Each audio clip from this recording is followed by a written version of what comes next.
Hey, hello, how are you? Welcome to the World Poetry Cafe, the adult tent, as you can see.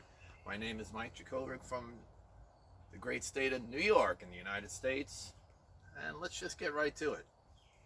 And this is called Gravity Gets Us All.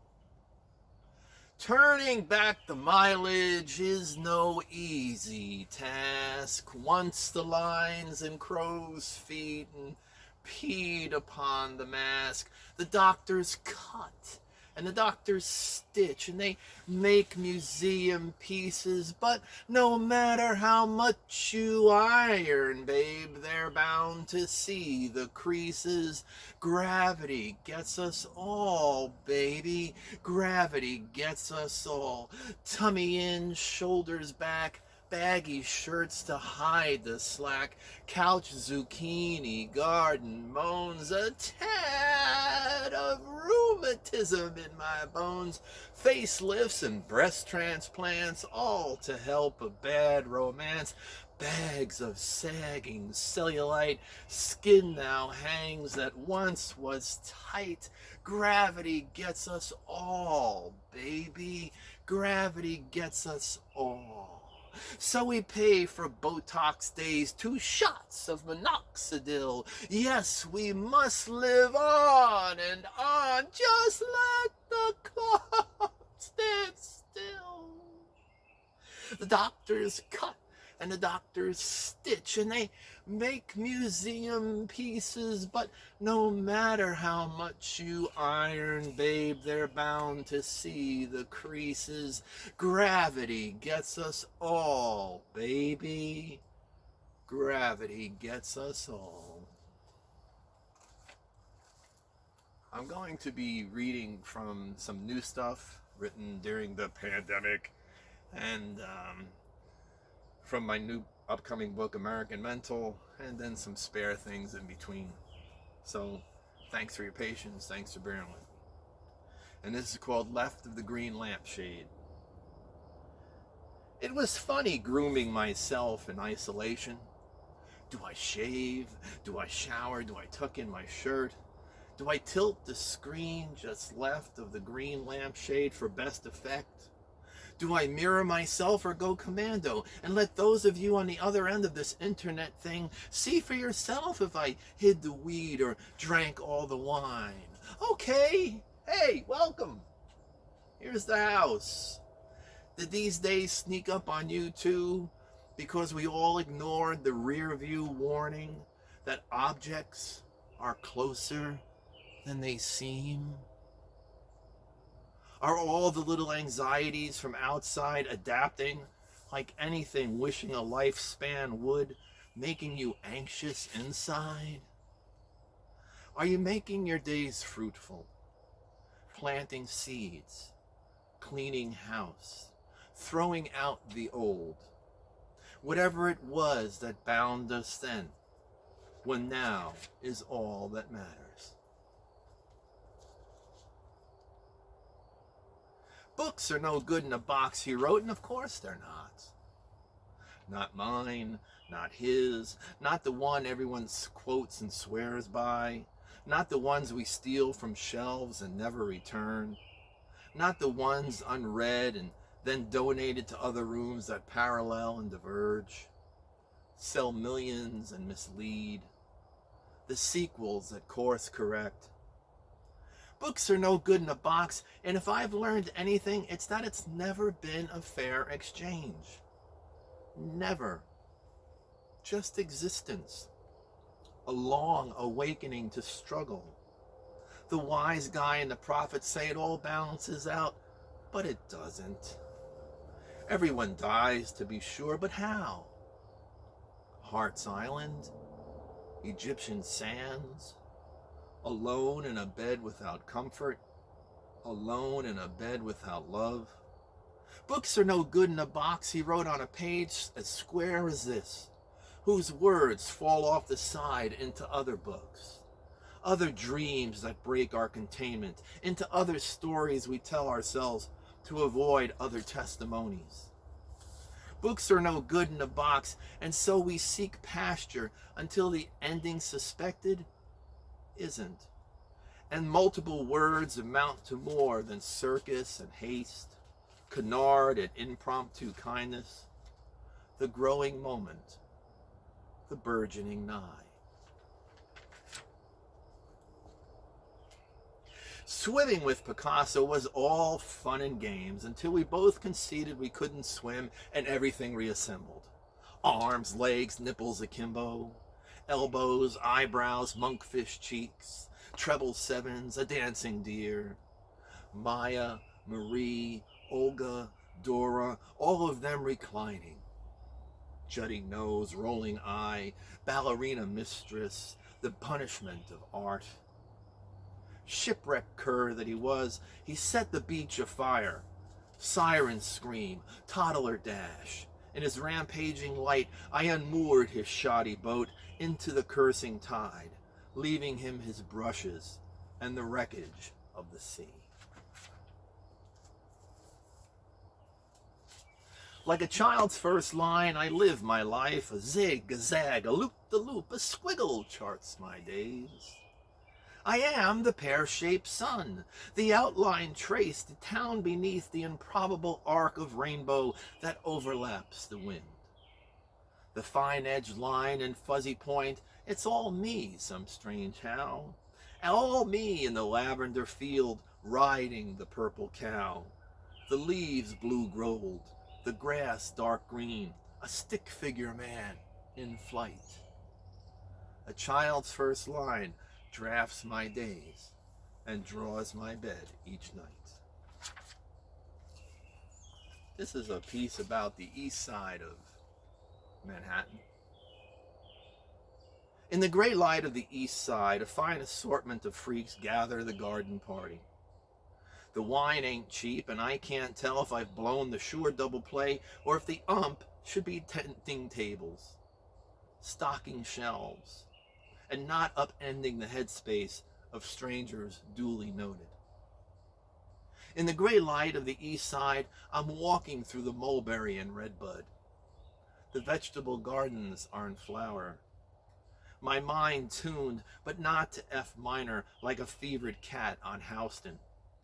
Shadow jousting, hailing Lenin, hailing the brightening city blue, the air hushed, flawless, the river a hug of diamonds.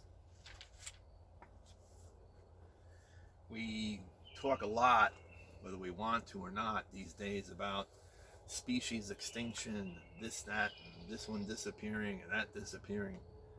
I guess this is a poem about that, and it's called Family Portraits. The language of extinction mummies the jawbone a lot of late, don't you think? And don't you think its grim fascination holds sway our intimacies, our tainted syncopations? It's more than a loss of a species, you know, especially ours. It's like no more arts and sciences, Thomas Paine and Joni. It's the other side of now without mosquitoes, the mountain pygmy possum, and those geese who, like us, shit all over. No more spiral sun orchard where monarchs play amid rainforest orchids. Think of it. The loss of bees. Dialects gone. Habitats miscarry. Grandma's sauce no longer tastes like Sunday. But that's the rub with colonization. We spread, expand, exfoliate until we recede, retreat, die off in a parlance all our own. We were in Paris a year or two ago, and we left the day that Notre Dame was burning. And, you know, you just get these images of Paris and old style Paris from, 90, 100 years ago. And this is called Passing Anna, Riding in Spain. The old Marxist ponders Paris and Notre Dame is burning. Hands clasped, beret askew, the world is changing, but not as he had hoped. The sky threatens. The land refuses to give. Good Friday falls upon St. Paul's, and gray is the river's countenance. From Pont Marie he studies, passing Anna riding in Spain. The limestone villages of Malaga was their world away from the heat of the fire. 2 absents and she'd loose her hair, move like Monet into twilight with eyes deeper than the Costa del Sol. Her breasts just breaking the surface, their limbs a unique coupling, warm Moroccan tea and churros. News from the front would filter, convincing them more of their need to return. But not today. No, and not tomorrow. The war is always, she still tells him. Not far from here, there's an old community theater, and the candy machine that sits in its lobby is from 1949. And a friend of mine asked me to write a piece about that machine, and this is called Candy Machine. They've come and gone, grown and died, these first children of the last great war. Their eyes bright with cinema dreams, stopping with daddy's first nickel for a packet of gum, or walking right by to their seats, ignoring my mirrored veneer. Never knowing I was a direct descendant to first century Egypt, and a mid-level guy named Hero of Alexandria, whose machine swapped your bronze for a spritz of water holy. Now, money in and money out may be the whole basis of our belief system, but it wasn't mechanized until London, 1883, when Percival Everett, without direct lineage to Hero the now gone, but wise to the wants of the people, pitched postcards and paper for a cartwheel penny. But not me, no. I was built to dispense sweetness and salt between cowboys and women in silk. I became the place they all met, giggled, gossiped, and treated the girls to chocolate almonds. Sure, some kicked me and shook me and cursed at me, but over the years you let go and move on. You have to.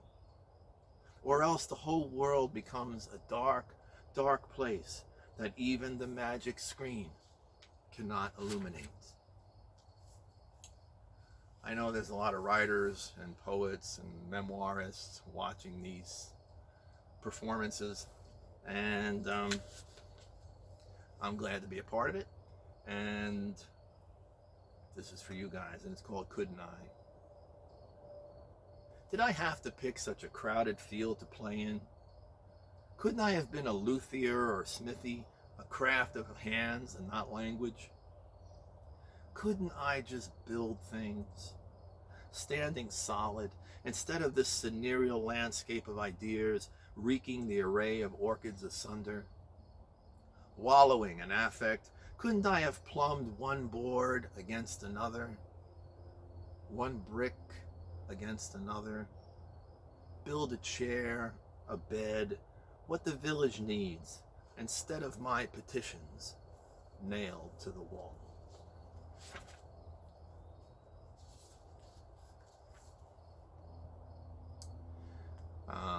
This is all about traffic. If they ask, my dear, tell them I died behind the wheel, waiting for the light to turn, waiting for the nitwit ahead of me to discover his left foot from his right. Tell them, my love, I died simpering, while the road crew widened thoroughfares, smoothed the finish of my blackened heart. Tell them, my love, should any be inclined to query of my well-being, that I'm buried with the odometer, the universal gear. Tell them I withered in the heat, the stewing froth of motion and mediocrity, prey to the rush and clatter, the zooming, zoom, zoom, zoom of death. Tell them, my love, I died in love, with you, with them, despite the miles between us, wishing I was home.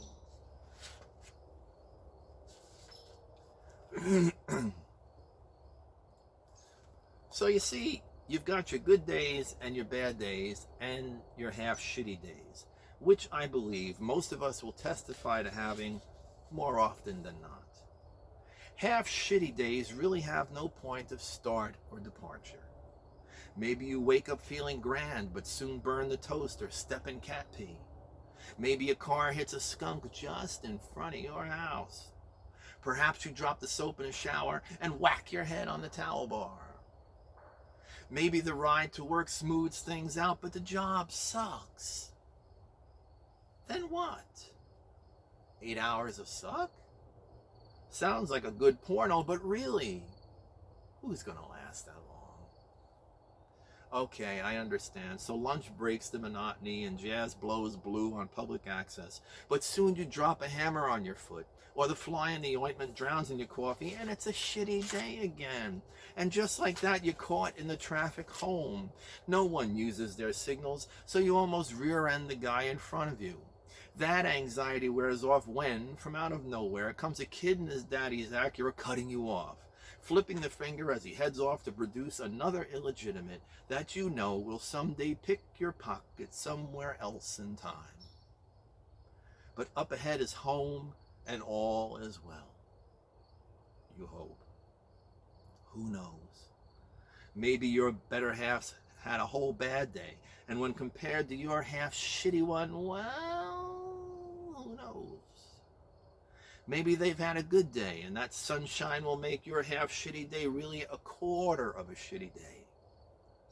Who knows?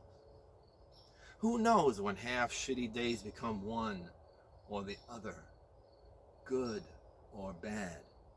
Who knows? Maybe that's the chore of being.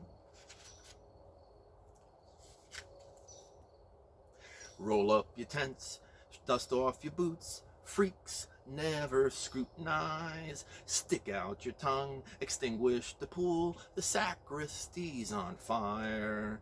Take off your pants, finger your chin, the FBI is looking. She swore she saw Murray the K take off with her boyfriend's wallet. Trim the frost from your beard, the Bronx will always glimmer. Watch Van Gogh in the batter's cage sing Spanish to a squirrel. This next sequence of poems is selections from American Mental. Let's just get into it. And this is called Marty's 81.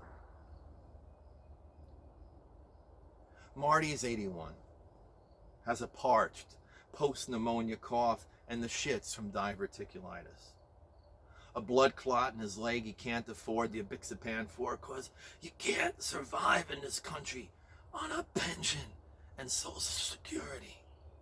Lives with his daughter in a shitlorn town in the Hudson Valley that everyone struggles to avoid unless you're driving through in a funeral procession, because his third wife, Peg, a beautiful girl, a very, very smart girl, took to the booze in the old farmhouse we rehabbed somewhere in shitlorn, Pennsylvania. 28 years, he counts. 28 years. Played Carnegie Hall as a child and sang doo-wop with the Mafia boys back there in Bensonhurst. Bought his first Corvette in 1959. A turquoise baby that stole your breath while Sal the Snake stole your wallet. Shows me pictures on his cell phone, his whole life in his hands. In the hands of strangers. The old stone house he restored with Joan, his second wife, who had 5 kids and took on my 3.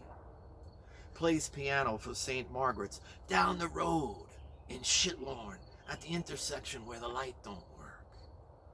The 62 Corvette. The 65. People were worth something then, he rasps, the cold phlegm seizing his pipes. Shows me his cousin Maury's place up in Saratoga, who raises horses and runs a marina on Manhasset Bay. Maury was always the smart one, he swears, scraping his lungs. More pictures of grandkids and horses, cars and pianos. His fix-it shop in shitlorn, where he still fixes vintage stereo equipment. I'd taken a piece here, a piece there, he says, for pocket money. I tell him about my Macintosh with the fried left channel. Here's my email. Send me some pictures. Maybe I can help you. He says, served in the service, but that don't mean a goddamn thing anymore. His son's got his Hunter Green 74 vet until he can get a place of his own. Pictures of his daughter's daughter who just turned 4. I'm gonna start her on scales when this cough's all gone. Any day now, he says. Another poem about the Lower East Side in Manhattan, and this is called Turn the Blue Corner. Caught in the rhythm of the great American thimble rig, I find myself shuffling shells for tourists from Wisconsin who missed their bus and now they're here. On Avenue C, where all the psychosis slides east on Thursdays, asking themselves or someone else or someone just as equally screwed up if the 2-drink minimum applies to them. Everything pertains in New York, I say. So throw some hot sauce on that plain cheese pizza and watch my hands carefully. The night remains sleepless, and it makes no difference what language the old lady yells when she wanted ranch. You dope, not hot sauce. This next piece I wrote with 2 very fine Hudson Valley poets, Raphael Kosek and Will Nixon. We were trading lines back and forth email-wise, and this is my interpretation of those emails. And it's, we all leave who we were and become who we are. We all leave who we were and become who we are with the noose not far behind, nipping at our heels. We all leave who we were and become who we are behind mountains, like love always does. We all leave who we were and become who we are, escaping down streets where the fate of fever and skin tingles in the rain. Our 6th sense seeking tequila. We all leave who we were and become who we are and threaten revolution. Then watch benignly as the oilmen advance.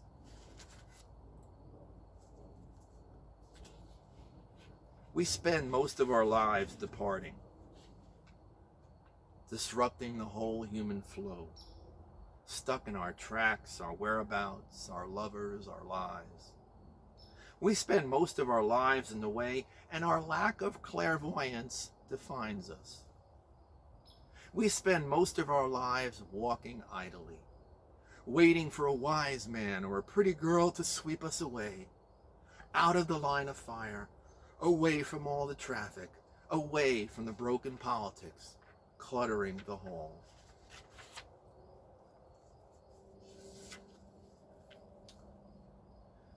I never did get back to Topeka. What was the point? There were pipe bombs in every direction.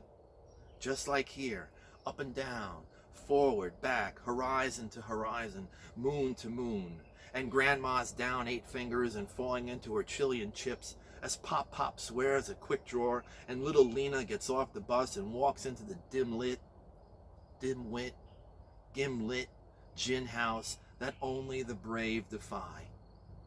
Which is why I'm here, hiding behind happy hour, my religion lost and my faith failing fast, each dark minute hauling itself forward, towards the water, towards the morsel, towards the dead legends I call my own and number myself among. We jump off in droves, the chasm yawning, the darkness rushing by. Just grow soldiers, they say, reminding me a lot of what I heard back there in Topeka, where prairie winds blow rust and water mains burst just like that. Just like everywhere else neglected by its people, dismissed as a political problem when, in fact, it's a cultural one, a question of folklore and the lack thereof. No present, no past, No holds barred when it comes to demise and the dollars it makes. Squalor, contempt, a breed I've indebted myself to, a ruined lineage, just like Topeka.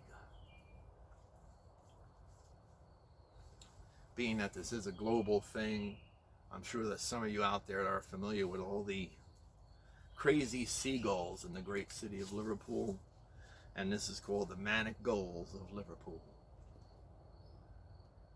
The Manic Gulls of Liverpool implore their team to triumph.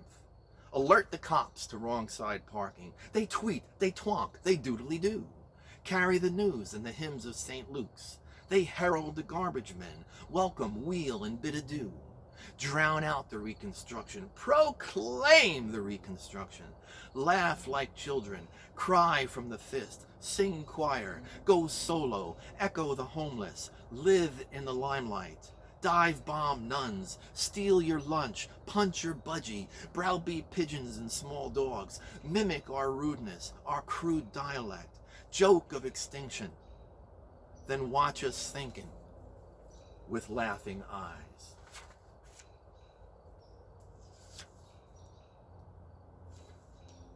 It's an apocalyptic feeling, isn't it? As we carry our crap like it makes any difference in the rocket's red glare. Conventional, thermal, cellular, take your pick, place your bets. Either way we fall. Leaving it to the scholars hence to examine our umbrage. Our shit. Our shit. It's always our shit left behind, no matter how vengeful the flood. How concussive our personal weaponry. Our shit and the sermons. Our shit and the channels devoted to it. Our shit and the lack thereof. I've got 2 more pieces to do. I want to thank everybody from the World Poetry Cafe. I want to thank you for bearing with me. This is called Passing Shower.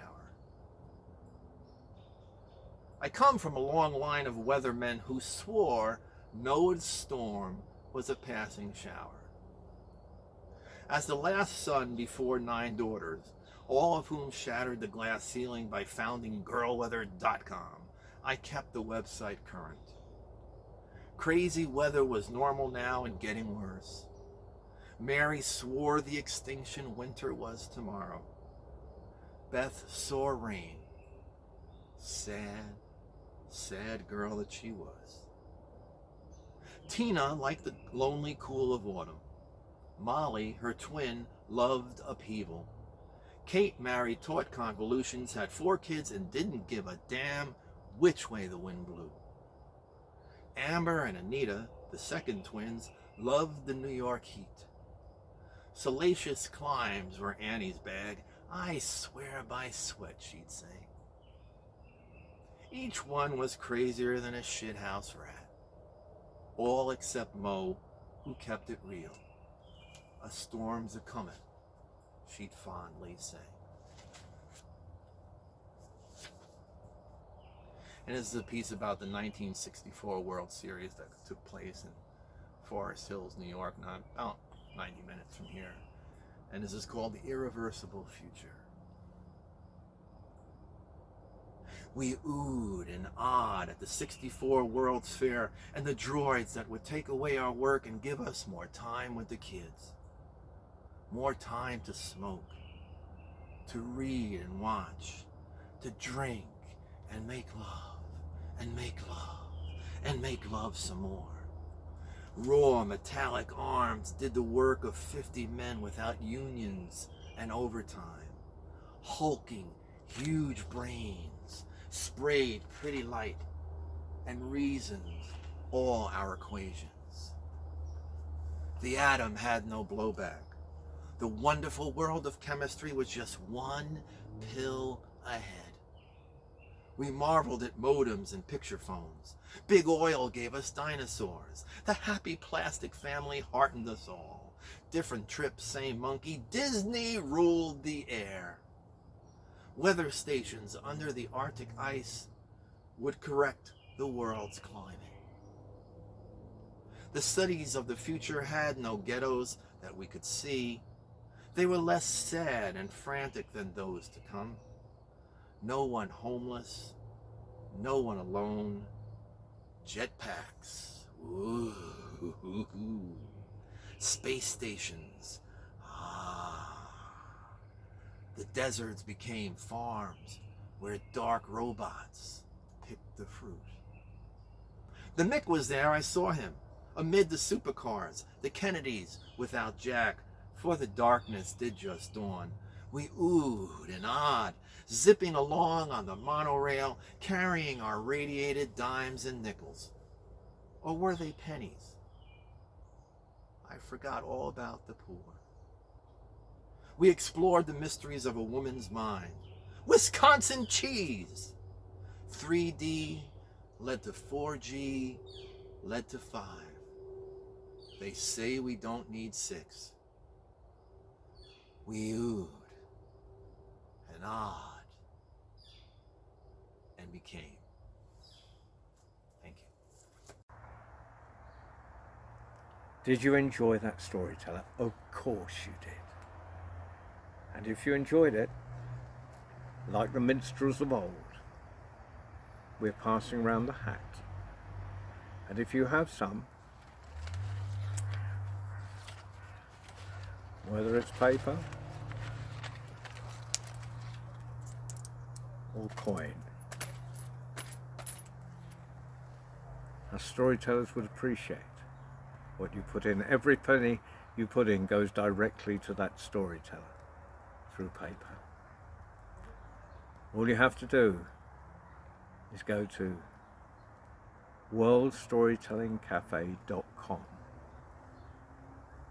click on today's stories or click on that storyteller, and there'll be a hat below the story, and you can just drop a little in that hat. Well, thank you for listening, and if you can afford it, we'd appreciate it.